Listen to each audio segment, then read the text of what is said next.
So, hi guys! I'm back again sa Kuyog Deming Rema guys. Kaya magpa-consult na siya sa dentistry.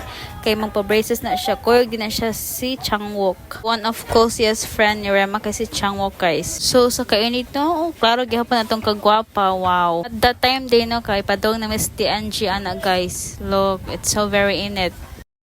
So, nana di mesod ana guys. Ang awa o, ni-fill up ng form si Rema Jane Kabutan ay. Karon guys, waiting pa si Rema.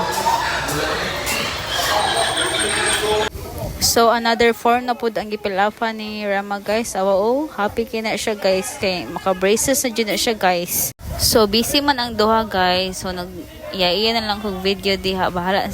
So, musod na pud tagbalik no. Sa sulod, kaya ito nang hiatag ang form.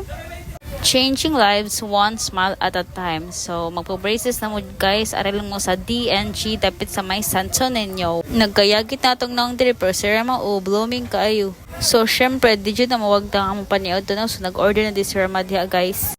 So, while waiting guys, so order, nag-video ko diha. Oh, busy kay mga person. Wala ko'y maingon kundi sana all. Look closely sa ilang mga face guys. Same dyan silang face. Oh, like meant to be dyan sila guys. Nawag good. Oh, ang naong pala ang mata.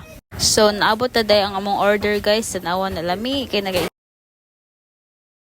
guys, instead of talking, nag-focus lang sa mga gipangkaon. Oh, gigotom na guys. So, nihapit na lang di ko santo ninyo guys para madagkot. While ga-video ko na yun singit. Welcome to my vlog! Yeah. So, ako di aning lakawan no. Kay magbarog na di ay oh. Sila gadwa-dwa na sana all.